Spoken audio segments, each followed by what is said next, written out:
अगर आप भी व्रत में कुछ बनाना चाहते हैं अच्छा और टेस्टी सा नाश्ता, तो आज हम बनाएंगे साबूदाना पराठा, जो व्रत में आप खा सकते हैं। और इसे बनाना बिल्कुल आसान है। ये देखिए कितने सॉफ्ट और टेस्टी पराठे बनकर तैयार हुए हैं। साबूदाना की खिचड़ी और खीर खाते खाते अगर आप बोर हो गए हैं तो ये रेसिपी ज़रूर ट्राई करें। साबूदाना पराठा बनाने के लिए मैं ले रही हूँ 1 कटोरी साबूदाना। जितना भी आपको नाश्ता बनाना है उसी हिसाब से आप साबूदाना ले सकते हैं। और इसे 2 से 3 मिनट तक अच्छे से रोस्ट करेंगे। मीडियम फ्लेम पे ही हमें इसे सेकना है और इस तरह से लगातार चलाते रहना है, बिल्कुल भी इसे छोड़ना नहीं है। बस इसे इतना ही सेकना है कि इसका कच्चापन निकल जाए। और ये देखिए 3 मिनट बाद ये अच्छे से सीख गए हैं। अब मैं इसे ट्रांसफ़र कर रही हूँ एक प्लेट में और इसे ठंडा होने के लिए रख देंगे।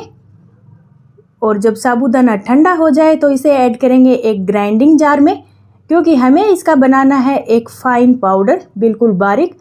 और ये देखिए मैंने इसे ग्राइंडिंग जार में ऐड कर लिया है और मैं इसका बिल्कुल बारीक पाउडर बना के तैयार कर लूँगी। तो देखिए ना ही हमें साबूदाना को भिगोने की ज़रूरत पड़ी है, ना ही ज़्यादा टाइम लगा है, इंस्टेंट बन जाते हैं ये पराठे। और ये देखिए मैंने इसको बिल्कुल बारीक पीस लिया है। बस इसी तरह से आपको इसे पीस लेना है। अब मैं ले रही हूँ कोई भी एक बड़ा बर्तन और इसे छान लेंगे। छान के ही हमें ऐड करना है। कभी कभी क्या होता है कि कुछ दाने भी रह जाते हैं साबूदाना के, जो पीसते नहीं हैं, इसलिए। और ये देखिए मैं दिखा रही हूँ एकदम अच्छे से पिस गया था, इसमें बिल्कुल भी दाने नहीं रहे थे। और अब इसमें ऐड करेंगे 2 बॉईल किए हुए आलू। आलू को हम ग्रेट करके ऐड करेंगे, जिससे कोई भी लम्स ना रहे, आसानी से मिक्स हो जाएं। इसलिए इसको इसी तरह से ग्रेटर से यूज़ करके ग्रेट कर लें। ये पराठे खाने में इतने टेस्टी लगते हैं कि आपको पूरे दिन इससे भूख नहीं लगने वाली है, आपको लगेगा ही नहीं आपका व्रत है।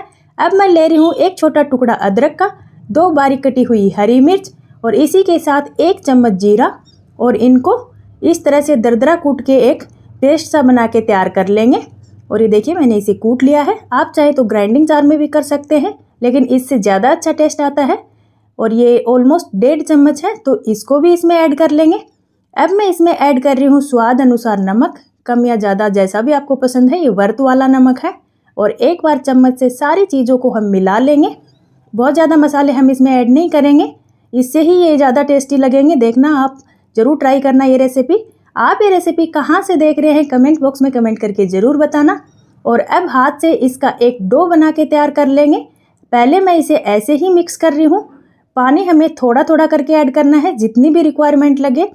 इस तरह से थोड़ा थोड़ा सा हाथ में लेके, क्योंकि इसमें बिल्कुल थोड़ा सा ही पानी लगेगा, ऑलमोस्ट 1/4 कप से भी कम। और ये देखिए इसका सॉफ्ट सा डो बना के मैंने तैयार कर लिया है। ये इजीली ही बाइंड हो जाता है, इसमें ज़्यादा मुश्किल नहीं होती है। और अब हाथों को थोड़ा सा घी या तेल से ग्रीस करके इसकी लोइयाँ बना के तैयार कर लेंगे। लोइयाँ हमें थोड़ी सी बड़ी ही लेनी है। और ये देखिए मैंने इसकी बढ़िया सी लोई बना के तैयार कर ली है। और अब इसे हमें बेलना है। तो बेलन और चकले को मैंने थोड़ा सा घी से ग्रीस कर लिया है, जिससे कि ये चिपके नहीं। और इसको हमें अच्छे से बेल लेना है। हमें ना ही ज़्यादा मोटा रखना है और ना ही एकदम पतला, मीडियम सा हम इसे बेल लेंगे। अभी आपको लग रहा होगा किनारे फट रहे हैं, ये बिल्कुल अच्छा नहीं लगेगा। लेकिन मैं ले रही हूँ एक बड़ा सा टिफ़िन और इसको इस तरह से कट कर लूँगी। और जो भी एक्स्ट्रा पोर्शन है उसको हटा देंगे। आप चाहें तो इसकी पूड़ियाँ भी बना सकते हैं, तो कोई भी किनारे वाला गिलास लेके उससे कट कर सकते हैं। और ये देखिए कितना बढ़िया पराठा बन के तैयार हुआ है। बस इसी तरह से हम और पराठे बना के तैयार कर लेंगे। इससे क्या होगा कि सारे पराठे एक जैसे दिखेंगे और दिखने में भी अच्छे लगेंगे और एकदम गोल गोल राउंड राउंड शेप में। तो ये देखिए दूसरा पराठा भी बेल के मैंने इसी तरह से कट किया है।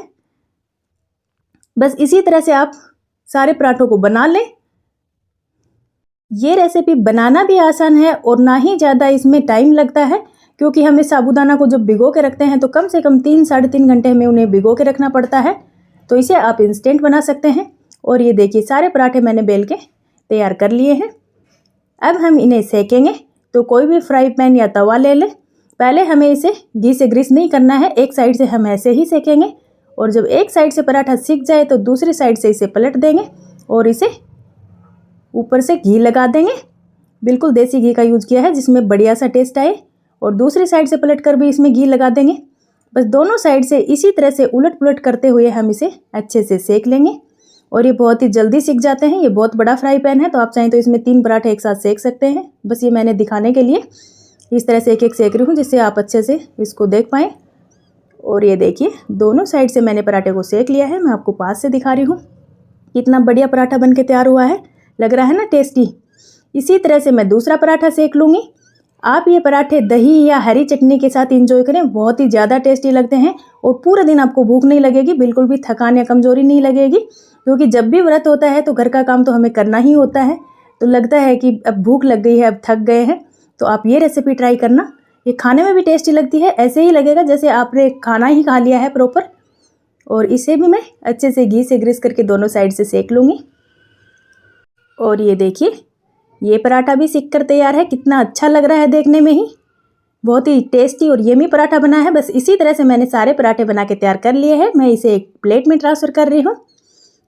और ये देखिए एकदम लग रहे हैं ना सॉफ्ट आलू जैसे पराठे ही, कोई बता ही नहीं सकता कि ये साबूदाना पराठे हैं। और ये देखिए कितने सॉफ्ट पराठे बने हैं।